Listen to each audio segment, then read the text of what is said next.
Just we had the Treasury here yesterday, and we were able to inquire about the debit card changes.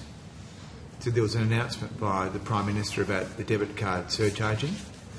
I have to say I thought it was unusual to see the Prime Minister of the country announce a change like that, but effectively the Treasury said that they were consulting with you, working with you, and trying to determine a way of actually giving effect to that change.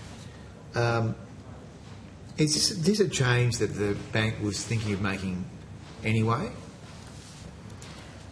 So you will know, Senator, that we have recently put out a discussion paper, an issues paper, and it considers two things: interchange regulation and surcharging regulation. That issues paper and that issue was already on the agenda of the bank to consult on prior to all of this.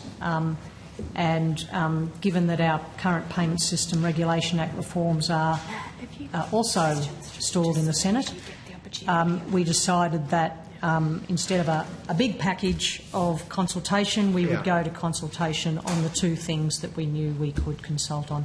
So, short answer to your question is it was already on our radar well before this. Yeah, I know you know a lot about payments. The surcharging, though, was not dependent on the Senate, was it? No, that's what I'm saying. You've already got that power. No, we already got that power. So, with respect to certain parts of the payment system. All I was making the point was that we were going to do a large consultation which took in a much broader suite of the payment system. Yes. With the legislation stalled, we decided we would just address the things that we had the power to currently do so. Okay. And surcharging is one of those. Okay, that's helpful. So right now there's a process to take submissions until December, is it? I think it's December. And then you'll do another paper next year, is that right?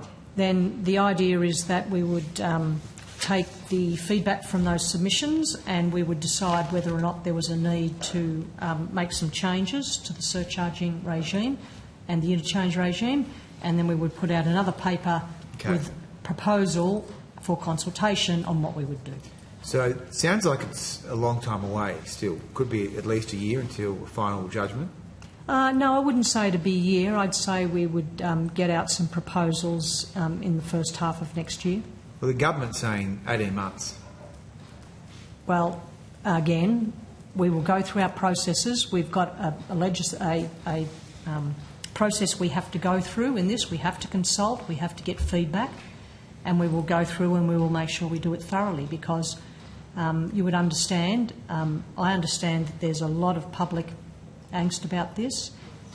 It's actually not a simple topic. It's actually quite a complicated topic, and we need to do our consultation properly. Okay, but as it stands today, surcharging is not banned, and there's, at the moment, no concrete proposal to give effect to any ban on surcharging, is there? We are consulting at the moment through our issues paper on what people's views are on how we should be thinking about surcharging. And if you were to progress this, as the Prime Minister has indicated that he would like to see, you would make your own instrument under your existing powers? Yes. The way it works at the moment is that we don't... At the moment, the way it works is we say that payment schemes can't put on no surcharge bans. So that's what it does at the moment. So one way to address it is just to remove that instrument. Don't put another one on, just remove it. Okay, so just to play this out, this is my final question, Chair. So there'll be a process to take submissions in until December this year. There'll be another paper next year, which will be, I imagine, a firmer view or an option. A proposal. It would put out a proposal to say this is how we approach to address it. What do you think? Okay, and that would be sometime in the first half of the year, I would imagine it would be. Okay, and then you then intend to resolve that. What's the usual timetable for? Well, we'd usually give a couple of months for people to put their submissions again on our concrete proposal, and then we would make a decision and then we would implement. Okay, so a year, 18 months. It could be later next year that a final decision is made, and It depends on what decision is made. If it requires more regulation, then we'll have to put in place that regulation. If it requires removing regulation, that might be a little bit easier, but we'll wait and see. Doesn't sound like an immediate term cost of living measure, but thank you very much.